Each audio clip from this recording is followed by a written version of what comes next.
చంద్రబాబు గారికి, అన్న లోకేష్ అన్నకి, అన్న చీరాల్లో జరుగుతున్న దారుణాన్ని దయచేసి గమనించమని అడుగుతున్నా. రెడ్ బుక్ అని చెప్పి ఎంతో మందికి న్యాయం చేయడానికి ప్రయత్నిస్తున్నాం. చీరాల లారీ ఓనర్స్ అసోసియేషన్ లో జరుగుతున్న అవకతవకలను మేము బయట పెట్టినందుకు ఇదిగో నీ తెలుగుదేశం మీద అభిమానంతో తెలుగుదేశానికి పనిచేసిన కార్యకర్తలను ఇబ్బంది పెడుతుంది. కార్యకర్తలు చచ్చిపోయే పరిస్థితుల్లో ఉన్నారన్న. లోకేష్ అన్న దయచేసి గమనించు. చంద్రబాబు గారిని కలిసి మాకు వినతి పత్రం ఇచ్చినా కూడా మాకు న్యాయం జరిగిన పరిస్థితిలో ఉంది. చీరాల లారీ ఓనర్స్ అసోసియేషన్ లో ఉన్న వాళ్ళంతా మద్దులూరు మాలకొండ గారి సామాజిక వర్గానికి చెందిన వారి బంధువులు అవ్వటం వల్ల ఇవాళకి కూడా మాకు న్యాయం జరగట్లా. చంపడానికి ప్రయత్నిస్తున్నారు. తినడానికి జరిగిన పరిస్థితిలో ఉన్నా కూడా నా కుటుంబాన్ని వైఎస్ఆర్సీపీ వాళ్ళు ఆవేదన గురి చేస్తున్నారు, ఇబ్బంది పెడుతున్నారు. నా ఇంటిని కబ్జా చేశారు, నా వ్యాపారాన్ని కబ్జా చేశారు. నేను కనీసం పసిపిల్లల్ని పెట్టుకొని తిండికి కూడా ఇబ్బంది పడే పరిస్థితిలో ఉన్నా. ఎక్కడ సీఎం గారి ప్రోగ్రామ్ అయినా హౌస్ అరెస్ట్ చేయటం ఇది కరెక్టేనా అని అడుగుతున్నా. సీఎం గారిని డైరెక్ట్ గా కలిసి మా బాధ చెప్పుకున్నాం. స్పందించిన సీఎం గారు మద్దులూరు మాలకొండ గారు చీరాల నియోజకవర్గం ఎమ్మెల్యే గారికి ఫోన్ చేసి మా పరిస్థితి వివరించి మాకు న్యాయం చేయమంటే ఇంతవరకు న్యాయం చేయలేదు. కనీసం మద్దులూరు మాలకొండ గారు పేదవాడికి న్యాయం చేయకపోగా హౌస్ అరెస్ట్ చేసి ఒక పేద కుటుంబాన్ని ఇబ్బంది పెడుతున్నారన్న. లోకేష్ అన్న దయచేసి నా కుటుంబానికి న్యాయం చేయి.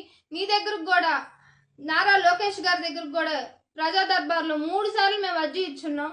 చీరాల లారీ ఓనర్స్ అసోసియేషన్ లో జరుగుతున్న అవకతవకలు, అక్కడ జరిగిన అన్యాయం, ఎన్నో కబ్జాలు జరుగుతున్నాయి. దొంగ బియ్యాన్ని దోచుకుంటున్నారు, అక్కడ దొంగ ఇసుకను దోచుకుంటున్నారు, అక్కడ చాలా విధమైన అవకతవకలు జరుగుతున్నాయి. ఎస్టీ ఎస్సీ భూములు ఆక్రమించి అప్రూవల్ లేని ల్యాండ్ లో 2 అంతస్తుల డాబాలు కట్టి అక్కడ ఇల్లీగల్ సంబంధించిన అనేక అకృత్యాలు జరుగుతున్నాయి అని చెప్పి మేము ప్రశ్నించినందుకు సిఏ రాజమోహన్ చేత 1 టౌన్ సిఏ రాజమోహన్ చేత నా భర్తని వల్లెపు బాలంకమరావుని కొట్టించి అతను పెట్టిన కేసులన్నీ వాపసు తీసుకోమని చిత్రహింసలు గురి చేశారు. ఆ టార్చర్ తట్టుకోలేక మేము విజయవాడ వెళ్ళి 15 రోజులు తిండి తిప్పలు లేకుండా అల్లాడిపోయాము. ఈ విధంగా ఈ రకంగా 4 సంవత్సరాల నుంచి వైఎస్ఆర్సీపీ వాళ్ళు వెంటపడుతూ ఎక్కడ మమ్మల్ని బతకనీయకుండా న్యాయం జరగకుండా నా ఇంటిని కూడా కబ్జా చేసి సినిమా ఫక్కీలో నైట్కి నైట్ ఇంట్లో సామాన్లన్నీ ఎత్తుకెళ్ళిపోయి ఇల్లంతా ఖాళీ చేసేసి రౌడీలను తెచ్చిపెట్టారు. ఎవరికి చెప్పుకోవాలి మా బాధ? నీ దగ్గరికి ఎన్నిసార్లు వచ్చాం? నారా లోకేష్ గారి దగ్గరికి 3-4 సార్లు తిరిగాం. మాకు న్యాయం జరగట్లేదు. లోకేష్ గారు దయచేసి కళ్ళు తెరిచి చూడండి సార్. అన్న లోకేష్ అన్న, నా బాధ ఒక చెల్లిగా నా బాధ అర్థం చేసుకో. చీరాల్లో గత 4 సంవత్సరాల నుంచి మేము పడుతున్న ఆవేదన అసలు చెప్పలేని పరిస్థితిలో ఉన్నాం. నా కుటుంబానికి ఏదన్నా జరిగితే మాత్రం ఈ చీరాల నియోజకవర్గం మద్దులూరు మాలకొండ ఎమ్మెల్యే గారే బాధ్యులు. ఎందుకంటే అతని చుట్టూ కూడా దాదాపు 20-30 సార్లు తిరిగాం, కనీసం స్పందించట్లేదు. ఏం జరిగిందమ్మా అని ప్రజా దర్బార్లో అర్జీలు తీసుకొని కూడా ఆ ప్రజా దర్బార్లు ఇచ్చిన అర్జీలు పక్కన పడేసరే గానీ నా కుటుంబానికి న్యాయం జరగట్లేదు. వైఎస్ఆర్సీపీ అనుచరులు, వైఎస్ఆర్సీపీ గుండాలు వల్ల నా కుటుంబానికి ప్రమాదం పొంచి ఉంది. దయచేసి నా కుటుంబాన్ని ఆదుకోండి. తిరిగే ఓపిక లేదు. సీఎం గారిని కూడా కలిసాము.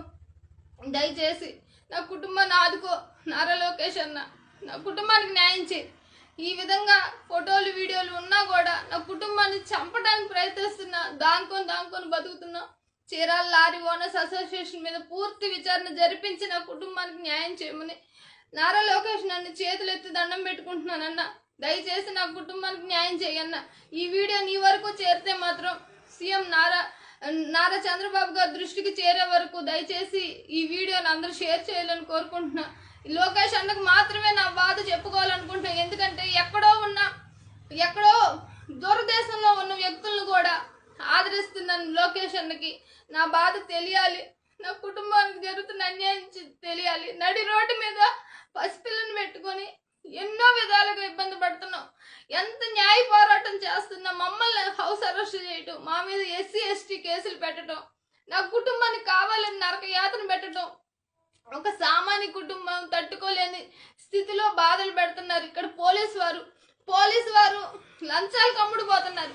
రెడ్ బుక్ అనేది మీ దృష్టిలో ఉంటే దయచేసి నారా లోకేష్ అన్న చీరాల లారీ ఓనర్స్ అసోసియేషన్ మీద, చీరాల పోలీసు వారి మీద నువ్వు దృష్టి పెట్టాలని చెప్పి కోరుకుంటూ నా బాధ నీ వరకు చేరాలని, నా కుటుంబానికి న్యాయం జరగాలని దయచేసి ఇదిగో పార్టీకి పనిచేసిన కార్యకర్తలు మేము పార్టీకి పనిచేసిన కార్యకర్తలు మమ్మల్ని ఆదుకోమని కోరుకుంటున్నానన్న.